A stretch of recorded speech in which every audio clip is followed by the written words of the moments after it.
Salut tout le monde, aujourd'hui on se retrouve pour une nouvelle vidéo, donc c'est une nouvelle vidéo, une journée dans mon assiette. Donc désormais je vais en faire une, essayer d'en faire une tous les mois.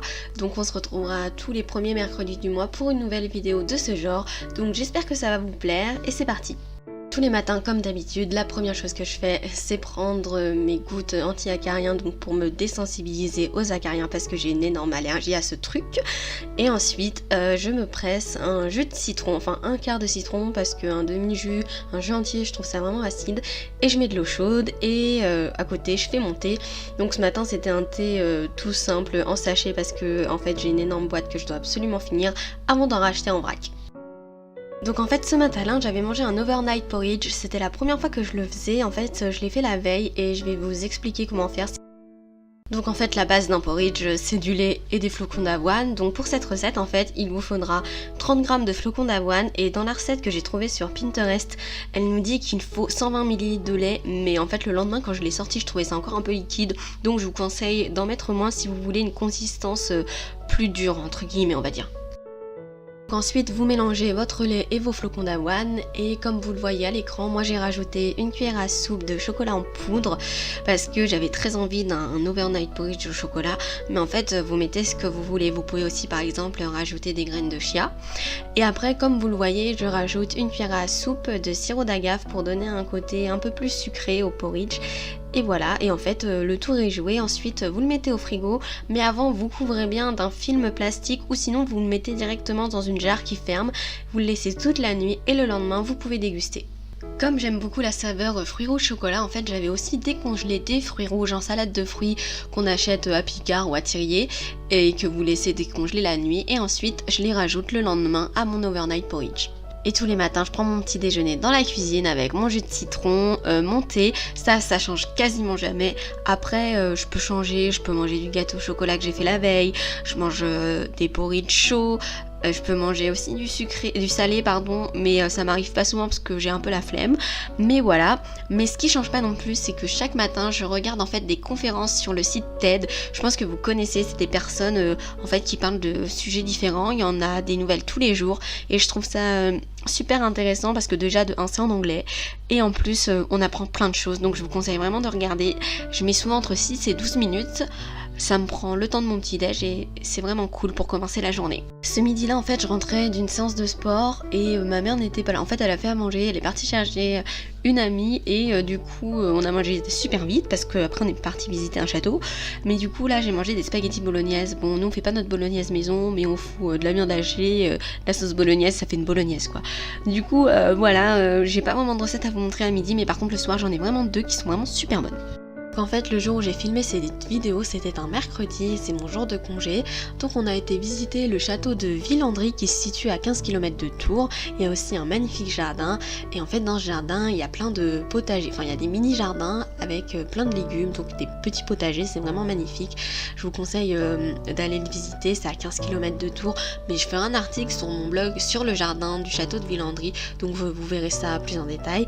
Et ensuite on a été manger une crêpe au Nutella qui était super bonne. Par contre le prix c'est clairement un peu cher pour une crêpe et en plus le serveur vraiment pas sympa, voilà quoi, déjà c'est cher, en plus le mec n'est pas sympa. Je ne vous conseille pas d'aller manger une crêpe là-bas en fait. Donc le soir en fait j'ai fait des roulés au thon, donc c'est une recette super simple que j'ai trouvée sur Pinterest et que vous pouvez retrouver sur le blog. Donc je vous explique. Au début vous coupez des oignons en lamelles ou en dés comme vous voulez. Ensuite vous prenez un saladier, vous allez mettre une boîte de thon nature en entier dans votre saladier et ensuite vous mettez un tartare en entier ou un rondelet, c'est la même chose, dans votre saladier et vous mélangez les deux et pensez à bien émietter le thon pour que ça se mélange bien. Ensuite rajoutez les oignons que vous avez préalablement coupés, mélangez de nouveau. Ensuite vous allez prendre un œuf et vous allez juste garder le jaune d'œuf que vous allez rajouter à votre mélange. Ensuite, vous allez étaler votre pâte feuilletée. Et ensuite, étalez votre mélange que vous avez préalablement fait sur l'ensemble de votre pâte feuilletée qui est ronde. Et ensuite, faites un rouleau, donc faites attention que ça déborde pas trop sur les côtés.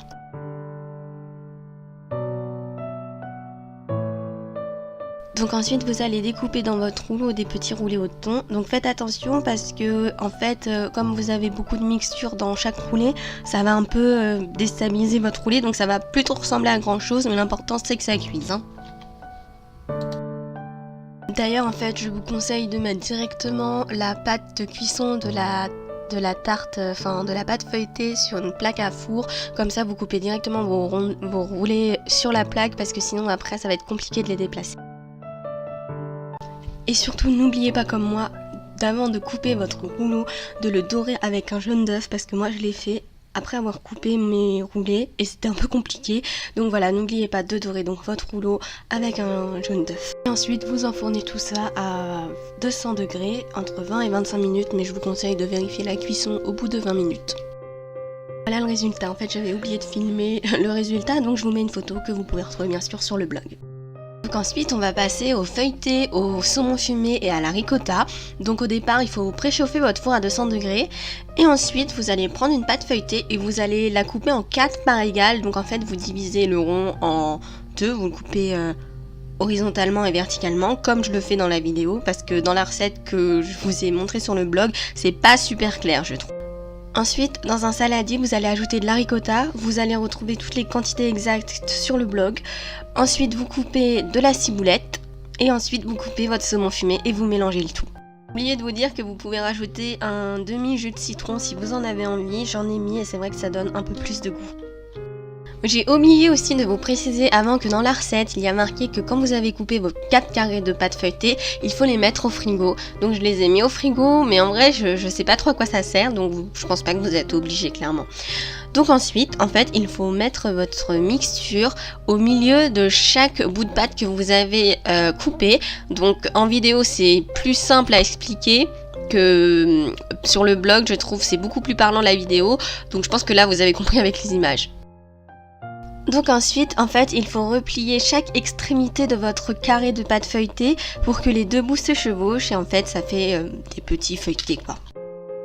Ensuite, on dore les feuilletés avec du jaune d'œuf comme pour les roulés au thon. Ensuite, on fait cuire les feuilletés au saumon fumé et à la ricotta pendant 20 minutes à 200 degrés et comme d'habitude, on surveille bien son four pour éviter que ça crame. Pour accompagner ce dîner, j'ai fait une grosse salade, donc voilà parce que en fait manger un feuilleté au saumon fumé à la ricotta et des petits roulés au thon qu'on mange sans compter, bah ça suffit clairement. J'ai pris un fruit il me semble à la fin ou une compote ou un yaourt ou un truc comme ça, voilà. Donc j'espère que cette vidéo une journée dans mon assiette vous aura plu. Comme je vous l'ai dit précédemment, je vais essayer d'en faire une chaque mois parce que j'aime beaucoup les tourner, j'aime beaucoup les faire et j'aime bien les monter, je trouve ça sympa et j'adore regarder ce type de vidéo.